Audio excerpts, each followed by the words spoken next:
네, 계속해서 증시 인사이트 이어가 있습니다. 오늘 관심주는 게임주라고 해도 과언이 아닙니다. 중국 정부가 판호를 발급하면서 게임주가 모처럼 강한 상승세를 보이는데요. 오늘 유진투자증권 정의훈 연구원 모시고 얘기 나눠보겠습니다. 어서 오십시오. 안녕하십니까. 정의 연구원 저번에 오셨을 때 정말 하실 말씀이 별로 없으셨던 것 같은데 오늘은 하실 말씀이 많으실 것 같습니다. 네, 오늘 그래도 딱 때마침 출연 날에 맞춰서 이렇게 판호 발급도 되고 뉴스들이 많이 나왔습니다. 사실 긴축 기조 장기화로 인해서 우리 게임주 약세를 면치 못했는데 더군다나 또 이제 SBB 파산 때문에 미국의 금리 인상이 이제는 거의 종치지 않겠느냐 뭐 이런 얘기 나오면서 반등할 거라는 기대도 있어요. 게임주 주가를 어떻게 보셨습니까? 확실히 이제 금리 인상 기조 구간에서는 인터넷도 그렇고 게임도 그렇고 굉장히 약세일 수밖에 없었거든요. 근데 다만 이번에 이렇게 금리 인상 기조가 완화된다라는 시그널이 보이면 아무래도 게임주에 좀 유리할 것 같습니다. 다만 게임주가 워낙 개별 모멘텀, 뭐 신작이라든지 실적 영향을 많이 받기 때문에 전반적으로 긍정적인 영향을 가지만 개별 종목에 좀 더 집중하셔야 된다고 생각하고 있습니다. 판호 발급 얘기는 좀 이따 나누고요. 최근 게임 기업들의 신작 출시가 이어지고 있는데 게임주 중에 탑픽을 꼽으신다면요? 우선 지금 1분기 실적이 지금 앞두고 있어서 아무래도 실적을 좀 지켜보시는 게 더 나을 것 같아요. 저는 그래서 이번 1분기는 크래프톤이 1분기 성수기 효과를 누려서 좀 호실적으로 기대하고 있기 때문에 실질적인 측면에서 크래프톤을 말씀드리고 싶고 또 신작을 봤을 때는 네오위즈를 좀 말씀드리고 싶어요. 네오위즈가 현재 피해 거짓과 같은 게임들의 모멘텀이 남아있기 때문에 이제 신작 모멘텀이 있어서는 네오위즈 이렇게 말씀드리고 싶습니다. 네오위즈가 피해 거짓이 올 8월에 출시된다고요. 네. 근데 올해는 좀 성적이 괜찮을까요? 아무래도 네오위즈의 피해 거짓이 지금 글로벌 어떤 유저들의 기대를 지금 많이 받고 있어요. 장르 특성상 지난해에도 엘든링과 같은 대작 게임들이 나왔었고 거기에 이제 명맥을 잇는 게 아니냐라는 기대감이 있고 저도 실제로 있는 상태이고요. 그래서 8월 출시 전에 아무래도 게임쇼라든지 이렇게 좀 더 게임 영상들이 오픈되는 기회가 많을 것 같아요. 그래서 그 전까지 좀 모멘텀이 발생하지 않을까 이렇게 기대하고 있습니다. 저는 뭐 게임을 안 해봐서 모르는데 피해 거짓은 어떤 게임입니까? 장르적으로는 소울라이크형 게임이라고 하는데 RPG 게임입니다. 기본적으로 RPG 게임인데 이제 솔로 플레이로 이제 RPG 게임을 즐기는데 좀 난이도가 있어요. 그래서 좀 약간 다크한 분위기도 있고 난이도가 있어서 글로벌 유저들이 굉장히 좋아하는 장르입니다. 국내보다도 오히려 해외에서. 자, 네오위즈 목표 주가와 투자 전략은 어떻게 가져가야 될까요? 네오위즈 현재 목표 주가는 53,000원이고 제가 서두에도 말씀드렸다시피 네오위즈는 현재 피해 거짓이라는 대작 게임 출시를 앞두고 있기 때문에 그 전까지 이제 뭐 마케팅이라든지 이런 부분에 대해서 좀 활발하게 진행될 것으로 보고 있어요. 그래서 그 기대감이 반영되는 이게 출시 전에 좀 매매 투자 전략을 세우시면 어떨까 이렇게 생각하고 있습니다. 지금 1년 52주 동안 68%나 올랐네요. 게임주 전체적으로 약세로 봤는데 네오위즈는 왜 이렇게 상대적으로 강세였습니까? 그러니까 이게 게임주 특징이기도 한데 이게 게임주가 전반적으로 약세더라도 이렇게 상승하는 게임주가 한 가지씩 꼭 있기 마련이거든요. 히트작이 있으면은 기대 신작이 있으니. 그래서 저희가 항상 게임주는 실적과 신작 이렇게 따로따로 보고 있습니다. 그래서 그 부분이 신작이 이제 모멘텀이 강화되는 시점이 있는 거고 그 신작이 나왔을 때 실적이 더 부각되는 시점이 있는 거고 그렇게 좀 두 갈래로 나눠서 보시면 더 좋을 것 같습니다. 신작이라는 기대감, 그다음에 실적이라는 확인, 뭐 이런 것들이 맞물릴 때 상대적으로 좀 돋보이는 종목이 나올 수 있겠네요. 맞습니다. 자, 카카오 게임즈 역시 오늘 신작 아케이에이지워 이건 어떤 게임입니까? MMORPG 게임입니다. 저희 국내에서 워낙 이제 흥행이었던 뭐 리니지류라든지 이런 전부 다 MMORPG류인데 사실 지난해 그러니까 최근 들어서 MMORPG 신작 흥행된 게 잘 없었어요. 지금 순위권에 있는 그러니까 최근 신작 출시에서는 MMORPG 중에서는 순위권에 든 게 없는데 그래서 이번 아키에이지 워 MMORPG 게임이 좀 기대가 되는 이유도 올해 몇 안 되는 MMORPG 신작 중 하나입니다. 그래서 지금 올해 오늘 출시를 좀 앞두고 있어서 좀 많이들 기대를 하고 계신 것 같습니다. 이거는 뭐 온라인과 모바일 다 가능한 게임인데 보통 요즘 게임의 온라인 모바일 비중은 어떻습니까? 기본적으로는 모바일 게임이라고 칭하는데 이제 크로스 플랫폼이라고 해서 모바일뿐만 아니라 PC에서도 할 수 있게 구현이 되는 거죠. 근데 기본적으로는 아무래도 PC는 사양이 높고 모바일은 사양이 떨어질 수밖에 없잖아요. 그래서 모바일 중심으로 만들어져 있어요. 보통 이제 PC방에서 하는 게임이 PC용 게임이고 그쵸. 아주 고사양의 그래픽 카드에다가 뭐 엄청난 화면 뭐 이런 거 해야 되고 모바일 게임은 이게 작잖아요, 화면이. 그쵸. 상대적으로 이게 많이 차이가 나겠죠. 자, 기대작 론칭 임박에도 불구하고 카카오 게임즈는 주가가 하락세였습니다. 오히려 출시 전에 과거에는 주가가 상승했는데 요즘 흐름을 보면 그렇지 않은 것 같아요. 이유가 뭘까요? 제가 두 가지를 말씀드리고 싶은데 제가 아까 말씀드렸던 게 실적과 신작이라고 말씀드렸잖아요. 우선 1분기 실적에 대한 우려가 좀 있어요. 지금 뭐 예를 들면 지난해 출시됐던 뭐 이렇게 신작들도 지금 좀 부진한 상황인 거고 올해 초에 출시됐던 에버소울도 좀 순위권이 좀 많이 밀려나고 있어서 1분기에 대한 실적 불안감이 일단 첫 번째인 거고 두 번째는 제가 말씀드렸다시피 MMORPG 신작들이 최근에 흥행한 게 없어요. 그러니까 기존 과거에 17년도, 19년도에 흥행했던 MMORPG 과거에는 MMORPG 뭐 그런 게임이 다 주류를 이루지 않았어요. 지금도 주류입니다. 그러니까 지금도 비중만 봤을 한데, 때는 주류이긴 한데 옛날에 출시된 MMORPG들이 지금도 주류예요. 그러니까 대표적으로 리니지, 리니지 M, 뭐 리니지 2M, 그러니까 17년도, 19년도에 출시됐던 게임들이 아직까지 순위권에 있는 거죠. 예를 아니면 오딘 같은 경우. 그러다 보니까 원래 게임이라는 거는 순환이 돼야 되는데, 그러니까 신작이 나오면 이게 등수가 올라가고 그렇게 돼야 되는데 지난해 출시된 신작들이 아직까지 과거 이제 신작들을 못 이기다 보니까 여기 너무 시장이 고착화된 거 아니야? 이런 우려가 있는 거고. 그럼 이번에 새로운 MMORPG 게임이 나왔을 때 이게 흥행이 된다면 당연히 대박인데 지금까지 작년 봤을 때 이거 흥행 잘 안 되던데 흥행할 수 있는 거 맞아? 이런 우려들이 아무래도 좀 주가에 많이 반영된 것 같습니다. 그런 게임 랭킹이랑은 딱 저거나 비슷하네요. 영화 박스 오피스나 책 베스트셀러 목록 같은 걸 딱 보면 새로 나온 영화나 책이 순위에 올라가야 되는데 그게 아니고 과거에 나왔던 스테디셀러, 과거에 나왔던 영화가 계속 높은 순위에 있다. 이렇게 그렇죠. 보죠. 네.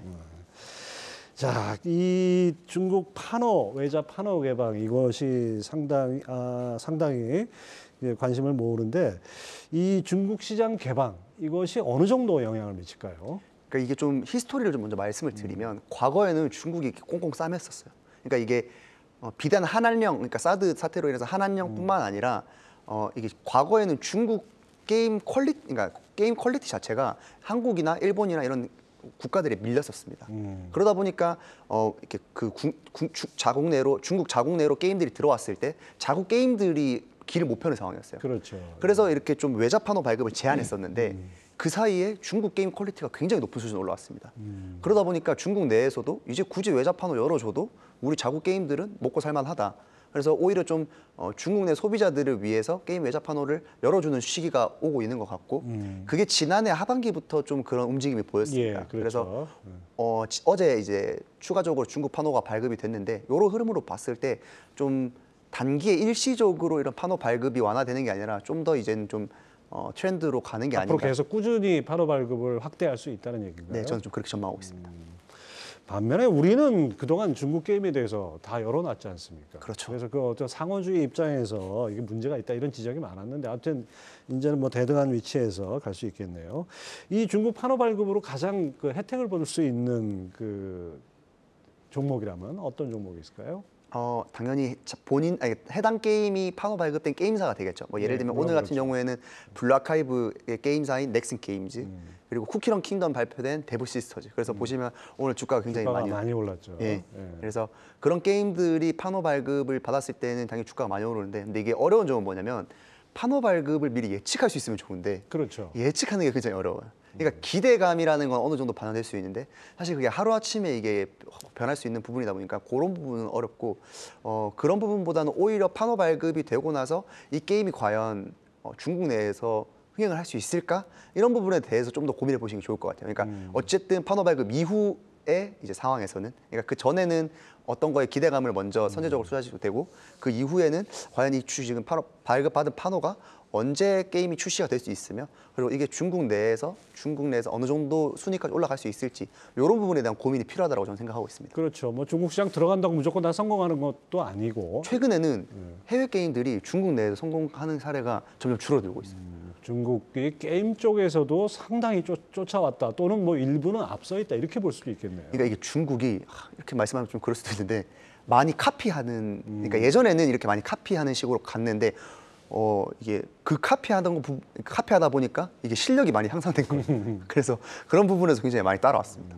하여튼 뭐 빠르게 쫓아오는 추격자 전략, 과거 우리가 그랬지 않았습니까? 네. 그런 측면에서 중국은 이제 결코 만만한 상대가 아니라고 봐야겠네요.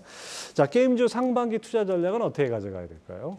제가 일단 이렇게 좀 단기랑 중장기로 좀 나눠서 말씀드리고 싶은데 결국 단기는 제가 말씀드렸던 실적이 좀 중요하게 작용할 것 같아요. 그래서 현재로서는 1분기 실적에 좀 주목해 보시는 게 좋을 것 같고 좀 있으면 프리뷰 자료가 아무래도 이제 시장에서 나올 것 같으니까 그 부분을 좀 많이 주목해 보시면 좋을 것 같고 중기적으로 봤을 때는 역시 신작 모멘텀인 거죠. 그래서 신작들이 어떤 것들이 출시되는지 있는지를 보고 흥행 가능성을 좀 점치시면서 투자를 하시면 훨씬 더 투자에 도움이 되실 것 같습니다.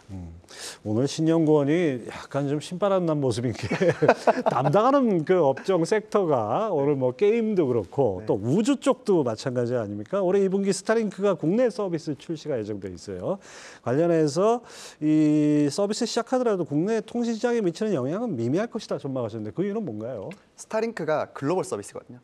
이 스타링크가 글로벌 서비스인데 국내 같은 경우에는 아무래도 관심이 좀 덜할 수밖에 없는 건 통신 인프라가 워낙 잘 설치돼 있어요. 우리나라는 전국 어디를 가든 휴대폰이 터지니까 그렇죠. 통신에 대한 니즈가 많이 부족한데 이제 그러다 보니까 스타링크가 국내에서 미치는 영향력은 좀 제한적이다. 근데 다만 글로벌 서비스이기 때문에 전 세계적인 측면에서 봤을 때는 얘기가 또 달라지는 거죠.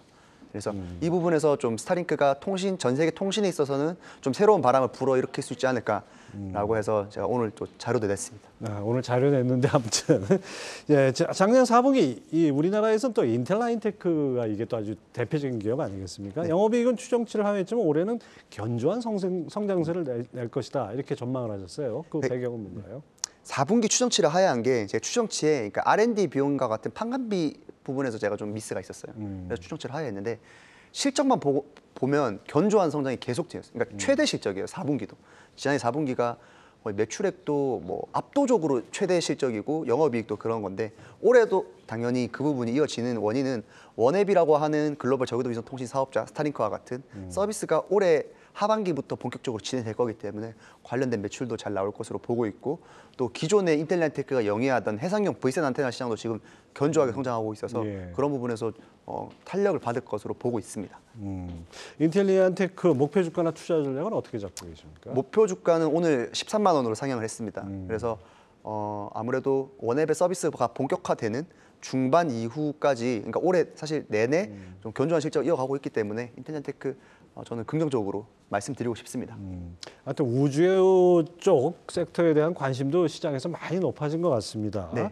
올해 민간 우주 사업을 전망하신다면 어떨까요? 말씀해 주신 것처럼 올해 우주 산업에 대한 관심이 굉장히 많이 높아지셨어요. 그래서 어떤 분들은 뭐 살 게 없어서 그런 거 아니냐라고 말씀하시는 분도 계신데 사실 과거에는 우주라는 것이 테마성으로 많이 비춰졌었어요. 그래서 좀 반짝하고 내려가고 그런 형식을 이제 반복했었는데 올해가 이제부터는 민간 쪽의 영역에서 실체화가 되기 시작했습니다. 스타링크도 그렇고 원앱도 그렇고 말씀 드린 인텔 라인테크라는 종목도 그렇고 그러다 보니까 좀 더 투자자분들께서 이 부분에 대해서 공부를 좀 하시고 좀 투자에 좀 영역을 넓혀가시면 훨씬 더 좀 도움이 되시지 않을까라고 생각하고 있습니다. 네, 뭐 2차 전지가 그랬던 것처럼 이제는 좀 공부하고 들여다보면 훨씬 더 다양한 기회가 있지 않을까 생각합니다. 정책 관련주이기도 하고. 네, 그렇죠. 맞습니다.